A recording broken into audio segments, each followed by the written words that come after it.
holy crap, my whole life, I thought that I had these diseases that were incurable. And it turns out I was the one causing them through my own food choices.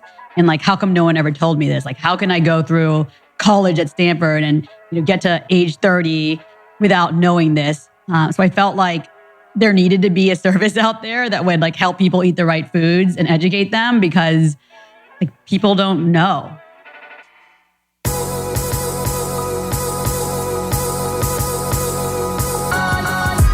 You're listening to the Almost 30 podcast, hosted by Krista Williams and Lindsay Simsick.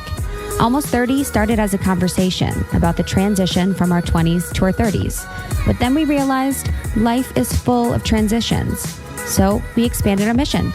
We are an intuition-led, wellness-focused lifestyle podcast that promises to deliver authentic conversations, diverse points of view, and insights rooted in optimism, growth, and intention. The Almost 30 Nation community is a group of purposeful dreamers who are smart, passionate, and always seeking the full potential in every aspect of their lives. At Almost 30, we're making magic together. We dream it, and then we do it. Thanks so much for tuning into the Almost 30 podcast. Here we go.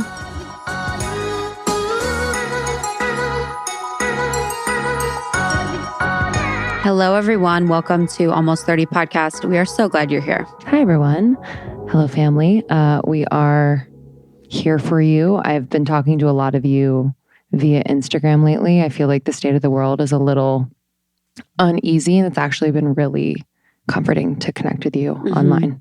Yeah, I feel like everyone has really been supporting each other in a really beautiful way. I think there's so much in the rhetoric of fear and isolation, but I do feel like so much of the community has been even more supportive. And I feel like, and Aaron Rose, we were talking to Aaron Rose, our coach, about kind of what's happening in the ether. And he really encouraged us to remember that there is like an expansion and evolution that we are all going through that really can't be stopped at this point.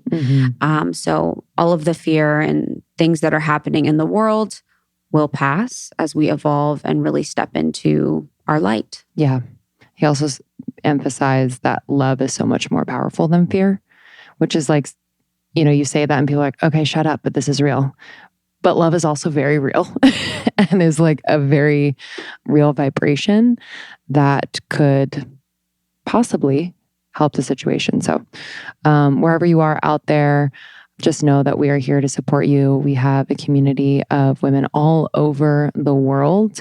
You can find them in our ambassador groups and programs. So if you are not a part of a local chapter, please join our secret Facebook group, the larger group with about almost 20,000 people in there chatting, supporting each other every day. But then there are also local chapters so you can create community where you are. Yeah, really the goal of Almost 30 is just to support women of our community in any transition that they're going through. We started this 3 years ago with that sentiment when we were transitioning to our 30s. And now here we are. Yeah, so welcome to the end of March, baby. It's gone. This year has flown and I'm not sure why. I know. I don't know if it's like the anxiety of it all. It's just made it fly. Time. I don't know what that is. As I've been getting older, I don't want to have a fear of getting older. I enjoy it, but I also don't want to, I don't know. This is like the time. The window of my life is now. And I just feel like such a pressure to really make the most of it. Yeah. So hearts out to anyone that really feels like that pressure and sentiment to really make their life the best that it can be during this lifetime. I completely feel you. Yeah. And I think like in society, your 30s are kind of tagged as your prime. So you're like, I got to do it now. I got to get married. I got to have kids. I got to have the career. I gotta. And then we forget that if we set ourselves up in our 20s and 30s, we could actually have like a really fulfilling 40s, 50s, 60s. So it's just interesting to think about and like remind ourselves of. It's all the mindset too. If you get your mindset right in your 20s and 30s, your 40s and 50s will be, every year just gets better and every decade just gets better and better. So it's all about the mindset that you have. So right now it's really like cultivating that as I sit in this chair with a weighted blanket on top of me. I'm sitting in a chair with a weighted blanket on right now. It's my saving grace. Y'all, I have this weighted blanket. It's really, really soft, heavy, 25 pounds, and I sleep with it every single night. Maybe I'm now dependent on it, but I just feel safe. I mean, and so well. I'm feeling it. It's like I actually feel my body in the chair. Yeah, it brings me back down to earth. Yes. Because I feel like sometimes if we've had just a really busy day, been all over, talked to a lot of people, like it's hard for me to bring my energy back to my body. Yep. And this really helps. Yeah. Highly suggest weighted blankets. That's one of our favorite tools. Almost 30 favorites 2020. I know, honestly. Weighted blanket is one of them. Today on the pod, we have Julie Nguyen, the founder of Methodology, which is an incredible company that delivers fresh, chef-curated food to your door. I really love talking to Julie, to learn about her story and realizing that it's so relatable to be in a place where you're not feeling well, but you're also tolerating it because you don't know the answer. And so for her, once she realized that changing her diet was going to affect her mood, her eczema, her weight, her happiness, it was really profound. And I know a lot of you will relate. Yeah, it was so interesting to hear how much medication she was on and how correlated that was to the diet that she had. So she was raised in Santa Ana, California, and her mom was a Vietnamese immigrant. So she spoke to the belief that her mother had that American food must be healthy because Americans are taller. She said to Asians, taller is healthier. So she said that Vietnamese people believed that American food, which was the standard American diet, would be helpful and healthy. So she grew up eating this, standard American diet, and it ended up making her very sick. She had asthma, eczema. She was on a bunch of prescription drugs for hallucinating, for losing sleep, and it just completely took over her life. But throughout this entire process, she still was able to go to Stanford for school, get an amazing job, even though all of these physical ailments were really just her passenger, her dark passenger the entire time. And when she started to really take stock on changes in her diet and how it affected her, she was able to do math calculations in a way and really just figure out how health and how her diet could really change her entire life. Yeah. And the focus at Methodology is whole foods, and they are organic, and they use no refined sugars, gluten, dairy, canola oil, chemicals, or preservatives. And this was just a great way to kind of apply this to your life. It doesn't mean you have to order Methodology. It's just thinking more critically about okay, is there maybe an excess of refined sugar that I'm taking in on a daily or weekly basis that could be affecting my cognition? Am I experiencing inflammation? Maybe I have to look at my dairy and gluten intake. So it was really just a great way to take stock of your current nutrition and how it could be affecting you physically and mentally. And it's also just talking about the shift of mindset between looking at your food as something that causes you stress or anxiety or something that needs to be calculated like she did at the beginning, but more as something that can be self-love and that we deserve to feel better than just feeling okay. We deserve to feel better than just surviving. We deserve to feel really good. And whether it's using something like Methodology or just coming back to whole foods and being thoughtful about whatever you're consuming, I think her story is a really good guide for us to look at as inspiration. Absolutely. If you'd like to try Methodology, we just wanted to give you a code. Go methodology.com. You can use the code almost30 for 20% off your first delivery. But enjoy this episode. I think it's super relatable. If you feel like anyone would benefit from listening to this conversation, definitely just pass along the link to the episode. I think it's a great gift you can give friends and family if you're taking in information, whether it's a podcast or a book or an article, and just passing it along, thought of you, and it could help them. Yes, we are so looking forward to connecting with you more, whether it's on Instagram, Almost 30 Podcast, in the secret Facebook group, on our personal Instagram. Mine is @itskrista. And mine is @LindsaySimsick. And just know we are your internet BFFs. We will see you on the other side, and enjoy this one.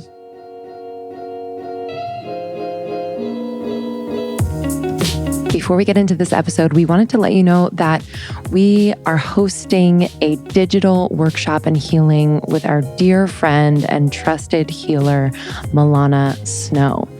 This is a workshop about transcending fear and uncertainty. It is an energy healing for a global shift. You will be joining people from all around the world. Milana will be leading us in a collective energy healing. And we will also have a discussion with Q&A. This will help you transcend that fear during this chaotic time and really bring you to the other side, which is filled with peace and calm and consciousness. And it's exciting because energy healing for me has really helped me connect on a soul level with not only myself, with spirit and others. So you'll learn what energy healing is, how to use it, and how you can be your own healer for yourself and for others really during this time. So if you'd like to join us, you can go to the link in our Instagram bio at almost30podcast, or you can go to universe.com/Milana Snow Workshop. That's universe.com/MILLANA Snow Workshop. Cannot wait to see you and heal with you. Well, I basically converted everyone I know into loving athletic greens just as much as I do. It's not really hard though. This is an incredible, ultimate daily, complete supplement. This is a powder that I mix into my cold water. It is easily digestible, 75 highly absorbable ingredients in here. It's vegan, paleo, and keto friendly, if you're wondering. And this really supports your immunity, energy, digestion, and recovery, especially during this time when we need to stay as healthy as possible, really support and keep our immune systems strong. Athletic Greens is a staple more than ever in my daily routine. Sometimes I'll even do 2 a day. This is the first thing I put in my belly, and my belly's really, really happy. In this complete supplement, there are vitamins and minerals, a perfectly balanced array, crucial for a well-functioning nervous system. They have superfood complexes. Antioxidants are in there, which are known to counteract the impact of free radicals. There's enzyme and mushroom complex, plant extracts, herbs, and antioxidants. Y'all go to athleticgreens.com/almost30. You can learn so much more. And at checkout, when you purchase, you will get a free travel pack, 20 travel packs of Athletic Greens, which is an $80 value. So when you make your purchase, you will get a free travel pack. There's 20 of them in there. So good. And you can go to athleticgreens.com/almost30. Go get them. So you weightlift and do bodybuilding. Yeah. Where did you get into that? Like, how was that I got into it in my 20s just through hiring a personal trainer. Oh, okay. And then she ended up moving down to LA, and she writes workout programs for me so that I can just go to the gym and just do what she tells me to do and I don't have to think. right? Yeah. But how do you get the confidence to do weightlifting in a place like that? That's very masculine. Oh, that's a good question. I think the only reason why I'm confident about it is because when I started weightlifting, I did it with a personal trainer for years. So I felt like I learned reasonable form and technique. And then I'm sure my form is still horrible. I mean, any professional who saw me today would be like, holy, she's going to hurt herself. Stop. But as far as just doing it now around really fit people, I just find it really inspiring. I've never seen so many women with six packs in my life. Like, I don't have a single friend in my life with a six pack, like a female. To me, that was like, that's a myth. That only happens on the magazine. Totally. But at Gold's, on my right, on my left, two women totally ripped. It's cool to see. Like, wow, if I pushed my body, technically, it could become like that. Yeah. How has your body relationship with your body changed? Like, kind of the self-talk around that? It's changed a lot. I'm 37 now, so I've felt the evolution in my thinking. Whereas when I was in my 20s, it was I was very looks focused. And then now with like a startup, all I really care about is just like, I just need enough energy every day to feel good. And if I have that, if my body does that for me, then I'm really happy. And then what was your journey with food? I know it has inspired, obviously, methodology, but I'm sure it didn't always look perfect. So what was that? Yeah, I grew up in SoCal and was raised by a single mom. I'm Vietnamese. And she came to this country and looked around and saw like, wow, look at all of these Americans. They're so tall and strong. Like this American food, there is something to it. So she put me on. Like it's all those GMOs. So she didn't know. So she had me eating like just all American food all the time. She like didn't even cook really Vietnamese food for me growing up. So she would take me to McDonald's, Burger King, and I just ate a lot of American food. And I was fine for a long time. But all of a sudden when I hit 16 in high school, I started feeling really anxious and depressed all the time. Like I went from being like straight A's, everything feels effortless. I feel really healthy. I'm a normal weight to like gaining tons of weight and just feeling really depressed. Like I would, during lunchtime, I would go hide in a classroom because I couldn't be around people. That's how much I wanted to avoid people. Yeah. So was it people or was it people and food? Just people. I had a hard time just interacting. I was so unhappy, and it only got worse in college. Like I feel like my friends joke that like they don't even know how I graduated from Stanford. They think it was like a miracle that I graduated just because I was so destructive with my behavior, but largely because of my health. I would get panic attacks during exams, so I had a really hard time keeping my grades up. I had insomnia during large parts of college where I just wasn't sleeping.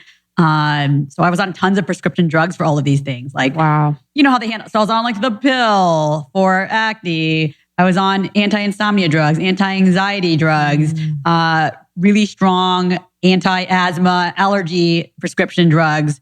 So I think I had probably 8 to 10 prescriptions I was on. And I thought that was normal at that age, but I was like 20, 21 at that time. And then things just kept getting worse. And then I started my job in San Francisco, working at JP Morgan. And it was a demanding job. Doing what? Doing like finance and sales. Okay. And my health just kept getting worse. And I remember just looking around in San Francisco thinking like, wait a minute, how come everyone around me is so much healthier than I am? Am I doing something wrong? And finally, just actually out of luck one day, I think like I actually had to get like so sick to really realize that like something was wrong. So I had like a bunch of different health episodes I don't need to go into in detail. But for example, I almost had a stroke in my 20s. And then when I went to the doctor, it turns out it was because I was on the birth control pill. Whoa. Really? How did they determine that? They asked and what me, were your symptoms? Yeah. So one day I was at work, working at the computer, just typing email. And all of a sudden I like went blind and could not see the screen anymore. Like everything in my vision was just completely blurry.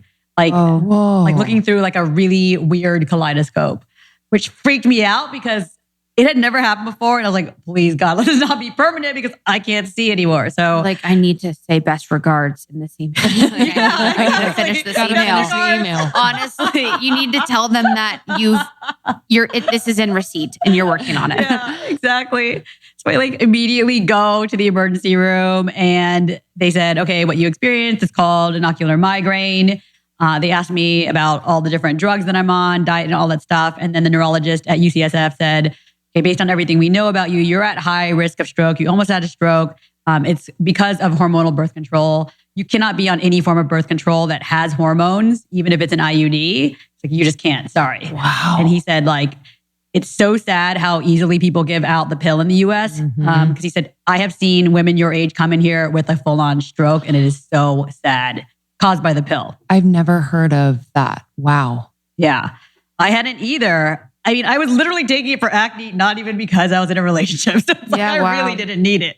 I was taking it for vanity. That was a trend. Yeah. Yes, I went on it for my skin. Yeah. I heard a lot of people did. They're like, your skin will get better and you'll get boobs. So when you're, younger, you're like, perfect. Absolutely. This is a perfect rumor to spread. Yeah, it was exactly the perfect rumor to spread. It was true. Yeah. And then you didn't understand like the other things that it could be affecting. Wow. Yeah. So it seems like too, in a lot of this, it's like you were not just being completely honest. It's like you were just taking everything for what they said and not really doing the research yourself. Yeah. So was it the stroke that sort of made you take the power back in your hands and be like, okay, what am I taking? What's going on? What's the cause?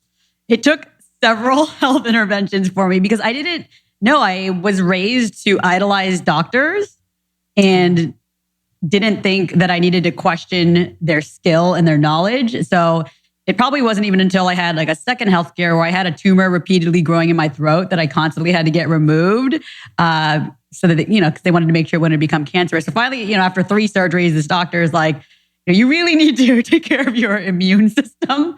And you were still eating trash. Yeah, I was still like eating trash, drinking a lot of alcohol, getting drunk, screaming on the weekends, which was also bad. As you do. Which he was yelling at me for. So was it like, it was a It was a tumor that was growing on my vocal cord. And so the way I discovered it was... Not a node, but a tumor. Yeah. It was a non-cancerous. Okay. And I lost my voice.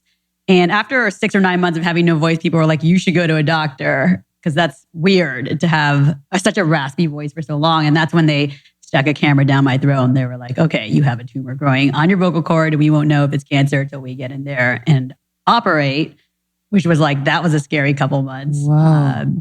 So yeah, it took a lot. It took a lot for me to change, frankly. It took a lot. It wasn't like one thing. It was several years of struggling with my health before I finally said, okay, it's time to really learn about what it means to take care of myself, figure out what that looks like, do the research and then start from there. So from that point on, I applied my type A personality to like tackling this problem rather than ignoring it. So I just built these massive Excel spreadsheets to track all my food and my symptoms and did all different kinds of elimination diets and then was basically able to finally actually get off all my prescription drugs. So for example, I learned, oddly, I wasn't expecting it, that when I cut out dairy, I no longer had asthma attacks anymore or seasonal allergies. So I was able to move off all those drugs once I religiously stopped eating dairy. So I made a bunch of changes like that. And it was so impactful for me, as you can imagine, where I was like, holy crap, my whole life, I thought that I had these diseases that were incurable.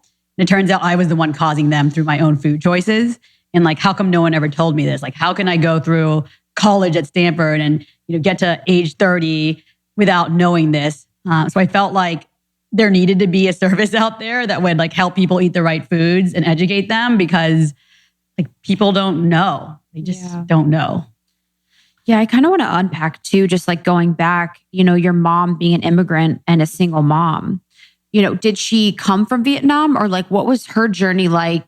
And it's really fascinating. Did you have to pay for Stanford yourself? Like that's really powerful, to move here, to be in an immigrant family. And I've actually found, through conversations we've had with our podcast, is like children of immigrants have the best work ethic ever, because you guys, just the way you've been grown up. And it's really beautiful that you were able to get into Stanford and now create this business. So can you talk a little bit about that? Yeah. So she was born in Vietnam, really, really smart woman, taught herself English by listening to the radio, was able to get one of the highest scores on this national exam in order to come to the US and have the government pay for her to go to college. And Vietnam was so corrupt back then that like she arrived with her classmates and half of them didn't speak any English for a test that was like in English, right? Which means that people bribed their way in, so that's what the world was like back then. But she was one of the ones who got in the legit way because she's just really smart. So she studied engineering here. Wow, where? She studied at Michigan State. Wow, cool. Mm-hmm. So were you guys in Michigan? No, I was born in Florida, but grew up in Orange County in Little Saigon, not too far from here. Okay, right. Mm-hmm. Cool. Yeah. So she came over and she went to Michigan State. Mm-hmm. And then you were born where? I was born in Orlando. Orlando. Sexy. Yeah. And so was your father there? Like what was that transition like? He was there when I was born. They split when I was about 5, but I still have a really close relationship with him. But, he wasn't the one I lived with. So it was my mom raising 2 kids. Even though she was an engineer, she wasn't making that much money because of the language barrier and there's only so much she could do. And she's not the type to negotiate hard for salary or anything. So we lived a very like simple, lower middle class life in Santa Ana. Mm-hmm. And yeah, I remember that the weekly grocery bill for the 3 of us was always under $100, which I buy like 3 snacks at Erewhon. It's $100 right now. I know. So, that was how I grew up. And I remember, it was shocking when I got into Stanford, frankly, because I think I was the first person in the history of my high school to get in. And then I was raised by a single mom. So was surprising to a lot of people. Right. But that was my dream school since I learned about it from watching Saved by the Bell. So Wait, did they go there and Saved by the Bell? they talked about it. Mhm. Okay, I They was definitely like, talked about it. What did you study Zach at Morris Stanford? didn't go. I studied economics. Okay. Same. Wow. And was Just kidding. that a passion of yours or? No, I really wish I had just studied stuff I really loved because I'm definitely, if I had just picked what I loved, it probably would have been something like English or history, something more along those realms. So I always find myself reading and writing in my free time. Mm-hmm. But I did econ because I thought, okay, I have to go work on Wall Street after this. So and that's just what people did at that time. So I graduated in 2004. If you went to Stanford, you basically either became like a doctor or you went to banking or you went to management consulting. And there was almost nothing else that people would do. So, sadly, I didn't think about what I wanted to do. I just did what everyone else was doing. Y'all, do you remember sex ed? I mean, they tell you how to prevent pregnancy at all costs, but we don't have the tools to like plan ahead for pregnancy, if that's something that we want to do. It's a mystery, at least to me. And I think it's time for some fertility education. That's why Modern Fertility was created. It's the easy and affordable way to test your fertility hormones at home with a simple finger prick. Mail it in with a prepaid label and you'll get your personalized results within 10 days. That's it. Traditional testing with your doctor can cost over $1,000, but Modern Fertility only costs $159 to get the same information. So you'll get insight into how many eggs you have, hormone levels, and any reproductive red flags. The results go super in-depth into what every hormone means. And you can also talk one-on-one with a fertility nurse to review your results and options for next steps. So if you go to modernfertility.com/almost30, you can get $20 off your test. That's modernfertility.com/almost30, and you'll get $20 off your first test. Man, oh man, when you go onto the Moellons website, moellons.com, it says, hey, it's all going to be okay. I mean, do they know something that we don't or what? I love this company. Not only is the website beautiful, but the products are just absolutely incredible. I'm coming to you from isolation and I am just loving on myself with these products, namely the Queen Bee, which is hemp and mushroom honey mask.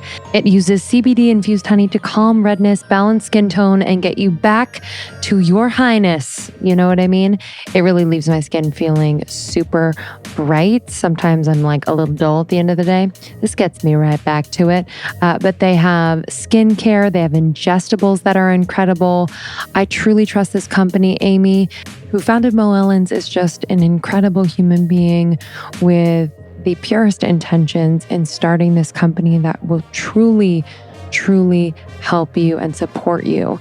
So if you go to moellons.com, check out all of their amazing skincare, ingestibles, etc. Cannot recommend this company enough. Moellons.com. Support small businesses. Use the code almost30 for 10% off your first purchase. That is Moellons, MOWELLENS.com. Use the code almost30 for 10% off your first purchase. Looking back, like, you started to work for JP Morgan, was in that world. Like, can you kind of connect some health issues with like your emotional state and your stressed state? Yeah, I feel like there's a negative feedback loop. It's so hard when you're depressed to pull yourself out of that because when you feel depressed, you avoid people, you don't eat well, right? You don't like take care of yourself, which only makes the depression worse. And I'm amazed when anyone can pull themselves out of that. And yeah, when I just look back, it's not totally clear to me like how it happened. It definitely wasn't an overnight thing, but I do think that changing my diet was one of the biggest things to improve my mental state. When I eat well, I just don't have anxiety problems. Whereas when I do, like I just feel anxious. Same. Yeah.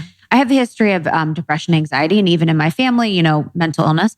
And I'm very curious and interested in the correlation of when I am eating really well and my nutrients are in check and all of my self-care is in check. And that means hydration, sleep, relationships. mindfulness, etc.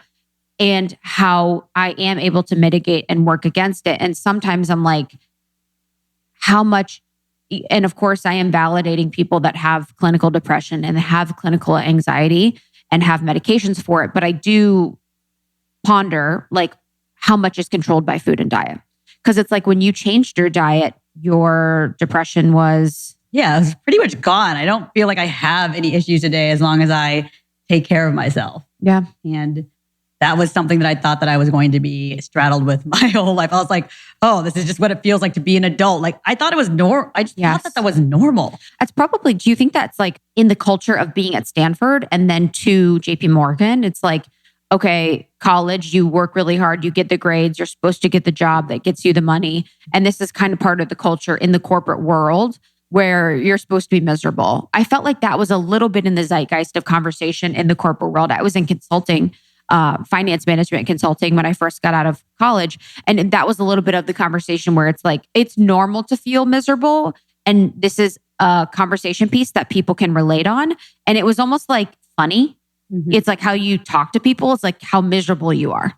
Yeah, that's a really good point. There is a culture, I can speak for finance, not the other industries, where it's normal to not like your job. It's normal to drink a little bit too much as an escape because of it and to let off steam.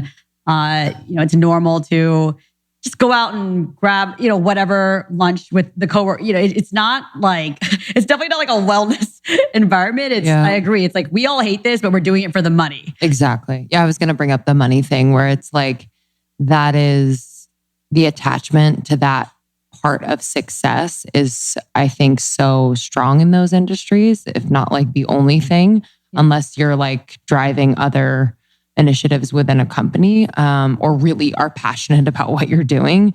But I'm sure over time, like that type of work does wear you down and it doesn't have longevity. How was your relationship with money and making money and then transitioning out of that?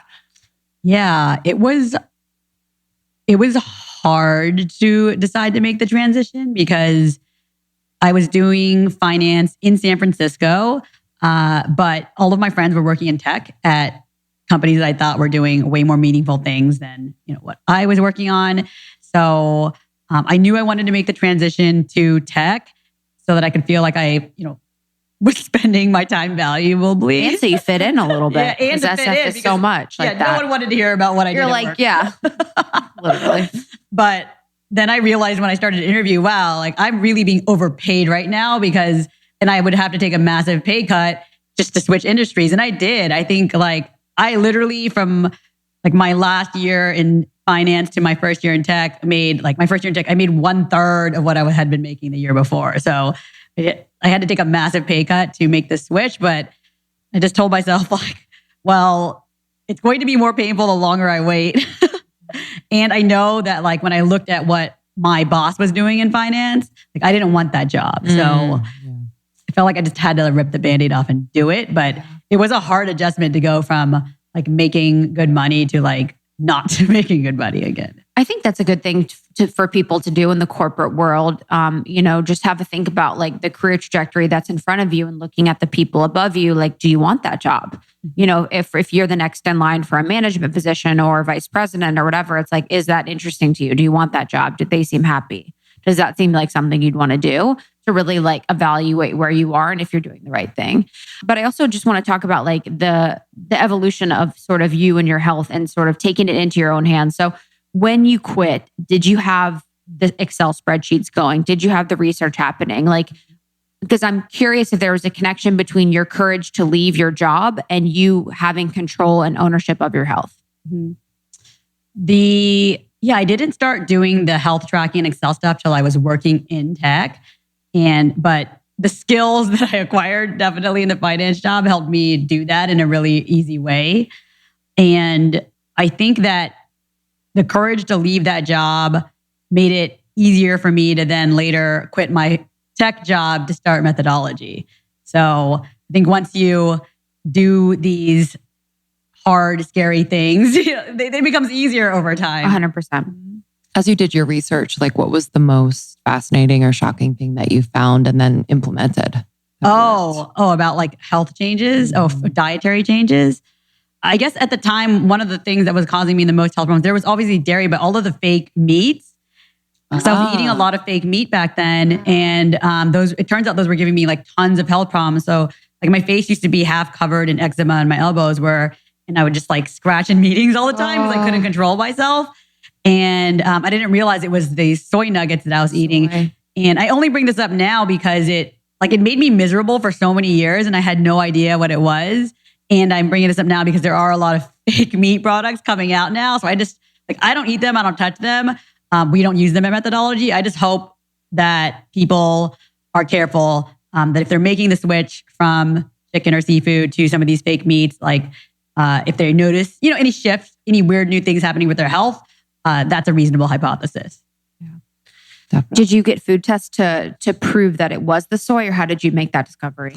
Oh, just by adding and removing things from my diet. Yeah. That's way more accurate than any kind of food test. Because the problem with the food sensitivity test is they end up flagging things that you eat a lot of because, your body will trigger that response when you're constantly exposing it to something, right? So, but it's good because it can help narrow the universe for you. But there are, if you just Google elimination diet online, there are some pretty big culprits that affect the vast majority of people that you can just test on yourself one by one, like soy, eggs, nuts, dairy, all of those. And then see which ones you're sensitive to. And then you'll know for sure, because even if you take a food sensitivity test, you still have to do the elimination diet to confirm whether it's right anyways. Yeah. Yeah, we've taken a few and I did feel why is it telling me everything that I eat all the time? Yeah. I was just okay, broccoli, got it. Mm-hmm. It did feel like it was just repeating to me back what I eat a lot of, which I guess I could reduce, but I just was kind of okay. Yeah. Yeah. I feel fine. So I don't know why I'd reduce it so much. I don't know. Yeah, I think that's right. It's always hard for me to think about an elimination because you would have to do it consistently and over time to make sure that it's out of your system and that you can see. So I haven't really, I've taken out dairy, which has made such a huge difference, especially speaking of your voice. It was really affecting my voice and all of that. So that's usually something, if people ask me about either voice or skin, I'm usually check the dairy. Mm-hmm. There's something going on there. Oh yeah. The impact on skin is insane. Yeah. What has been your skin journey? You said eczema. Yeah. Eczema. And then, the dairy was giving me, I was just covered in acne. So, and that was why I was on so many prescription drugs, which then those drugs, of course, had their own side effects. I was on antibiotics at one point for 9 months to clear up my acne, not knowing at the time. Could that cause the imbalance in your microbiome too? Yeah. Wow. But I didn't know that at the time. So it's my UCSF dermatologist gave it to me and it cleared, it worked. So I wasn't about to stop it. And I was afraid that if I went off it, the acne would come back, and vanity was a priority back then. Mm-hmm. So that probably did years worth of damage to me. I don't even think my gut has fully recovered despite everything I try to do today. Wow. Yeah. For, people that are interested in potentially exploring the idea of transitioning off of medications, what would be your advice, coming from a place where you've been on a lot and now you're on none, right? Zero. What would be your advice? Well, the beautiful thing that I've learned about now that I didn't know about then is there's such things as functional medicine doctors who specialize in this, where they want to treat the root cause of health problems rather than prescribe drugs. So I would say find a functional medicine doctor where you guys are both aligned in the goal of treating the root causes of your problems and getting you off as many unnecessary drugs as possible. And by treating you by changing your diet and looking at a really good supplementation regime. So when did the idea for methodology come into the picture, and were you starting to cook? What did that look like? Yeah, so I was working in tech at the time, and then I had figured out exactly how I needed to be eating. And so I was spending every Sunday basically meal prepping all of that food every Sunday, which would take from start to finish probably 6 hours. And I'm not a good cook, so I was eating the same crappy food all week, but I had to do it for my health. I didn't feel like there were other options. And then on top of that, a lot of friends had seen me go through this journey where I lost a lot of weight, turned my health around, and would come to me for advice constantly. So I started putting people on, they nicknamed it at work the Julie diet. Oh. So I started putting people on the Julie diet, where I just kind of wrote out programs for people to just lead them through an elimination diet and educate them on how they might figure out which foods work for them. And so like with these two things combined, I realized like, okay, maybe there's a business here. And I don't know how big it is. I don't think it's a massive market, but I know that like there are people I know in my life who would benefit from this. So let me try to start something to see if I can help them more, because it's what I saw when I helped my friends is that giving people advice doesn't help that much, because once you know what to do, that's only like 10% of the battle. That actually eating that food every day is so hard. And that's the pain point that I try to address with methodology. I wanted to make sure that even if you don't technically know what you should be eating, you're getting high quality foods that don't include the things that are most likely to make a lot of people sick. And then you'll feel better, even if you're busy. So can you break down kind of what the core values of methodology are? I mean, I really love it. I love that comfort food. I still feel like I'm eating like a real food that's like made with love and it's healthy. Yeah. So I'd love for you to break it down. Yeah. So on the food side, that's exactly it. We are all about using just the highest quality ingredients and making sure everything's really comforting and familiar and tasty, because I want to change people's point of view that healthy food doesn't taste good. Because healthy food is actually just high quality food. And this is why I kind of like dislike strongly the health food industry, because they create all of these versions of food where they try to like make the calories really low or do something like make the protein really high, make the fat. They try to do things to food so they can market it as healthy. And then they create these foods that just don't taste very good because of like what they've done. And so I don't want people to feel like to be healthy, they have to make some dramatic lifestyle change where they're giving up all their favorite foods. I want people to realize like, no, we're going to make you all your favorite foods. We're just going to make it using the best ingredients and using none of the stuff that like makes you feel worse. So that's one key tenet of the products. I want people to feel like they can't even believe it's healthy. And then another part of the design was when I was going through my own journey, I realized like I have the worst willpower ever. Like I love food. If there's a bag, if there's a bag of chips in my house, I'll eat like the whole bag in one sitting. Right? Willpower is creating Excel documents about elimination diets that you're doing. Thank you very, very, very Never much. completed an Excel Honestly, document. every time I open an Excel document, I'm overwhelmed. So like another tenet of methodology is our environment impacts our health more than anything else. So what I want to do with methodology is create an environment at home in your kitchen where no matter what, when you open your fridge, when you open your pantry, the stuff that's there is going to improve your health. Because if that stuff is more convenient than the stuff that harms your health, then your health is just going to automatically get better, even if you're not thinking, trying, using willpower, discipline, or any of that. So, An environment, you mean how you're eating, when you're eating, if you're happy at home. Like I want to expand on that. yeah, environment meaning like literally a lot of it is your physical environment. Like what size plates are you using at home, right? When you have snacks, do you keep them out on the counter where you can see them, or do you keep them hidden in a pantry? Why would that matter? Because every time you see it, you've then forced yourself to make a decision whether to eat it or not. Oh, that's interesting. And methodology wants to reduce that decision fatigue, because every time you make a decision, you have a chance to make a bad decision. And also it's just exhausting to make that many food decisions a day. So with our service, what I've tried to design is a system where like you don't have to think about what you're going to eat for breakfast, lunch, dinner, or a snack that day, because you know there's something, your methodology came, that's what you're going to eat. You don't have to worry about whether it's healthy. And then ideally you don't have to keep that much other stuff in your house that's going to tempt you. And that's a key part of success. Just reduce the decisions. Yeah. And surround yourself with things that are most likely to help you succeed. So it's the physical environment, it's the people you hang out with. Yeah. 100%. Definitely. Yeah. What's been the biggest challenge in keeping this just like running and thriving? Because Especially the as a product female is founder. there. Yeah, the product is there. It's just more, I can imagine there are big challenges. Oh, there's so many. It's like, Especially in food. yeah, because we basically are dealing with 3 different kinds of businesses. We have a tech company, a food company, and then there's logistics.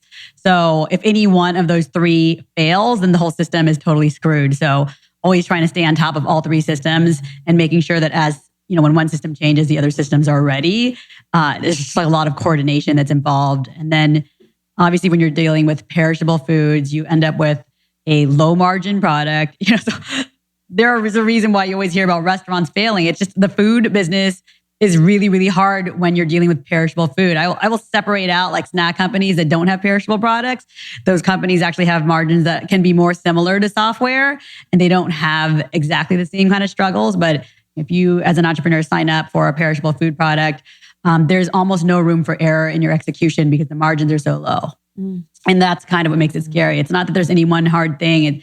Literally, I feel like every day since launching this business, I've like walked on the razor's edge of failure. If you're a small business owner, you got into your line of work because of your passion. But if tedious admin work is keeping you from doing the part of the job you actually love, HoneyBook can take care of that. They will take all of the tasks off your to-do list so you can focus on why you started your business in the first place. HoneyBook truly made such a difference in the business of Almost 30. HoneyBook is an online business management tool that organizes your client communications, bookings, contracts, and invoices all in one place. It's perfect for freelancers, entrepreneurs, or small business owners that want to consolidate services they already use like QuickBooks, Google Suite, Excel, and MailChimp. It's so freaking easy. You can automate your busy work. I mean, that is like my dream. They have easy to use templates for emails, proposals, brochures, and invoices. And it's insane for our listeners. HoneyBook is offering 50% off when you visit honeybook.com/almost30. That's 50% off when you visit honeybook, HONEY book.com/almost30. Payment is flexible, and this promotion applies whether you pay monthly or annually.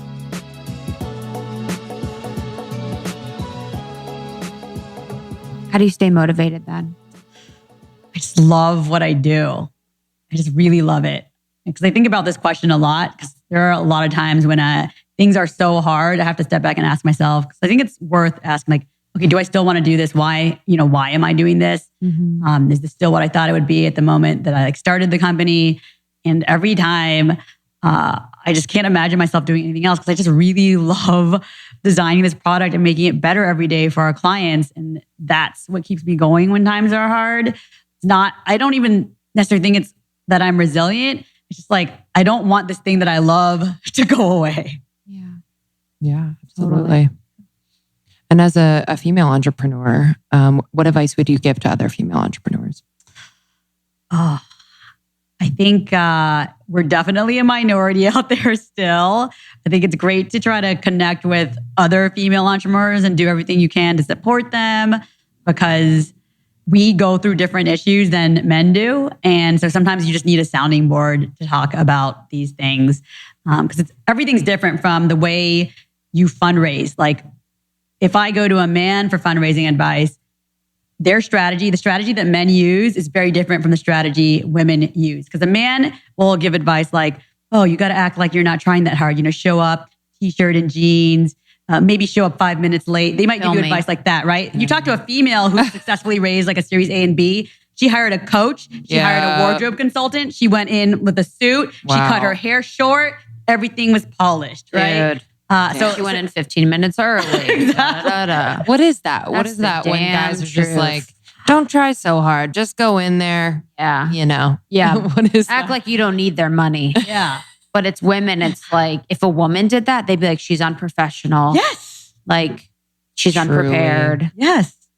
Exactly. I don't know, man. All of those things. So it's great having, female entrepreneurial friends, because we really do need to give each other advice and help each other out, because the men don't understand what we're going through. Yeah. Do you have any coaches or anything that you hired? I don't have any coaches who I've hired. I mean, I have a relationship coach who works with me on all the relationships in my life, whether that's like professional or romantic or family, which I find really, really helpful. That's really cool. But not like an executive coach. Tell me more about that. About the relationship coach? Yeah. I realized that relationships are the most important thing in our lives. And it's something that we can always get better at. And I noticed that if we divide up like family, work, like romantic and friendships, I realized that in work and friendships, I feel like I'm really good at relationships. But with family and romantic, I felt like I was really bad at it. So I was like, let me get some help. So we focus a lot on those two areas. And she literally just coaches me through how to have, better relationships with people through the way I react in conversations to rewriting stories I have about that person or myself so that I can be less reactive in those conversations. It runs the whole gamut. It's been helpful for me because I don't know where else I would learn this information otherwise. I read a lot of books, but it's not quite the same as working with a coach. It's not you can't feel it. Look it, see it, put it in action. I completely agree. What's one of those stories that you've rewritten recently? Oh, I have so many stories. So I think I work a lot on the dating stuff. My mom always told me, I hope she doesn't listen to this, she's going to beat up on herself. I won't let her know, but she's always told me since I was a kid, you're too masculine. If you don't act more feminine, no one's going to want to marry you. You're too masculine. And I do have a lot of masculine energy. It's one of the reasons why I've been able to be successful in my career. Yes. So my coach is just helping me realize that no, I have a feminine side and I don't need to, I have to believe that there is a feminine side and I am going to be able to find a relationship and I'm not too masculine. There are times when I bring masculine energy to a particular project because sometimes I need to be in that doer mode. But I also need to learn to flip into the more receptive feminine side. She's coaching me through all of that, but it's kind of a hard story to rewrite because it's made me self-conscious about dating my whole life. I always think I'm too manly. This guy isn't going to like me. Yeah. And then it's how successful can I be? How successful can I allow myself to be? Because that means I'm masculine. Yeah. It's funny. I don't see you as masculine. Yeah. I don't. That's amazing to hear. Yeah, I really don't. I do see, that's all I see you as. Yeah, I really don't see that at all. Oh, that's heartbreaking. That's heartbreaking too. The right person will, it's just a cool thing that happens where you'll be able to effortlessly slip between both and they will honor both. Yeah. I think sounds so nice too, to go from finance, that's very masculine energy. And then methodology to me is very, very feminine. Yeah. Your expression within methodology is very, very feminine. The branding, the actual feeding people, nourishing people is very feminine. I'm giving to people. So I wanted it to feel like you were being taken care of by a woman, actually very intentionally, because I find it interesting that in the home, it's primarily the woman doing the cooking and nurturing the family. But in the food industry, when you go to restaurants and when you're buying from the industry, it's food primarily made by men. So I was like, okay, well, if I'm a woman going into this industry, I'm not going to try to come across and do it the way the men do it. I want to take a truly feminine approach to creating a food delivery system. So I'm glad you picked up on that. I love that. It's beautiful. So just last question from me. What are some of your favorites on the menu that people should check out? So I always like the Asian things the most. You can imagine, which is why I'm even though you didn't eat Vietnamese. Yeah, it's crazy. I barely eat Vietnamese food. But it must be something genetic because I literally didn't start eating Vietnamese food until I was an adult. And then you're like, what the fuck? But it's still my comfort food. So there's it's almost like I'm wired because my mom and grandma and everyone ate it. But so my co-founder is Chinese and our head chef is Chinese. So our menu scheme is really Asian. So you kind of need to love Asian food probably in food methodology. But so definitely the beef pho is one of my favorites because I for some reason feel so happy knowing that I have all these people eating more Vietnamese food because of me. Because I feel like I'm sharing part of my culture with them when I do that, which is why that's what I love the most about the job. It's just sharing my love of food. So that is is one that I really like. And then we have this kind of deconstructed dim sum bowl where we just took the filling of dumplings that is so good, but removed the wrapper because a lot of our clients don't want the carbs, but we just turned it into a big meatball and then serve it with rice and chili oil and and veggies. That's pretty yummy too. So good. It's so good. What's coming up for methodology? What are you really excited about? I'm excited about this year because I feel like we are starting to put the finishing touches on just functionality and ease of use over the next 6 months, where we just really want to plug in a lot of the holes that are painful in the experience, both from the food and the packaging to the website. And then after that, I think that our team is finally going to get to bring a lot of the vision we've been talking about for Years for Life, where just to really inject the experience with fun and surprises. So that part, I think, is going to be one of the most fun parts of running the business because, like I said, these are things that we've been imagining for years, but just haven't been able to bring to life because we didn't finish building the nuts and bolts yet. Sure. Wow. That's so exciting. That's awesome. We loved when we got the dessert sent to us. That fucked me up. I'll send you guys desserts. That literally fucked me up. I'm down. My handyman, Miguel, I gave him some stuff because I was like, dude, I can't be alone with 5 things of dessert. That ain't right for me. No, I can't eat. I think I ate like 2 before I came here, and then I was like, oh, maybe I shouldn't have like sugar carb loaded before this podcast interview. We'll have you lift over there after. Yeah, honestly, just lift it out. How can our listeners connect with you and methodology? Well, there are 2 ways. You can go to the website, www.gomethodology.com. And then I'm also addicted to running our Instagram account, which is the handle is Go Methodology. So you can find me there as well. Awesome. And almost 30 is the code for our methodology. No, I should have changed it to almost 40 because that's my age, but okay. Yeah, honestly. And Lindsay and I love methodology. Truly. We use it quite regularly, and it's just been a staple for us. So thank you so much for coming. Thank you for doing what you do, sharing your story. I know it's going to be inspirational for our girls. Thanks for having me, guys. You're welcome. All right, y'all. We'll talk to you soon. See you soon. Love you. Bye.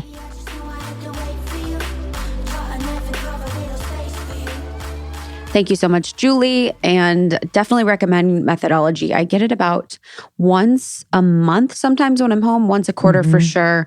And I just love It's so fresh. It's delicious. As if and you have all like the a glass private containers chef. are major. Yes. It's very thoughtful, unique. Like I have every dish. I'm like, I would never have thought of that. 100%. And it's comfort food in a way, healthy comfort food. So it's not like you feel like you're depriving yourself. It's really filling, delicious, and healthy. So thanks again, Julie. And we wanted to read a review. Thank you so much, everyone, for writing reviews. It means the world to us. I just listened to the podcast where you and Krista discussed your friendship, and I just want to let you know how powerful I thought it was. I so agree with you on so many things you talked about. Thank you all for always keeping it real. I'm so grateful I came across the podcast a few years ago. It has been a constant light in my life. And that's from Sarah. Thanks, girl. That means the world. Thank you so much. And when you guys write reviews, it just means so much to us. And, for anyone that wants to write a review and just DM it to us or email it to hello@almost30podcast.com, we can send you over our self-care checklists. So Lindsay and I both have separate self-care checklists, and we can send those over to you as a thank you. So just email or DM your review to hello@almost30podcast.com. And again, just want to let you know about our Malibu retreat. You can find more information at almost30podcast.com/retreat. It is such a highlight for us every single year and is a great way for you to reconnect with yourself and just really authentically connect with other women in a setting that I can only call paradise, with incredible people joining us across, astrology, nutrition, movement, womb awakening, ecstatic dance, feminine embodiment. It's really going to be very, very special. Yes, we cannot wait to hang out with you. almost30podcast.com/retreats. Website is Almost 30 Podcast. For support on starting, growing, or monetizing a podcast, your podcast pro. And we have episodes every Tuesday and Thursday. Thank you so much for listening and for being a part of our lives. We appreciate you so very much. Love you. We'll see you next time. Bye.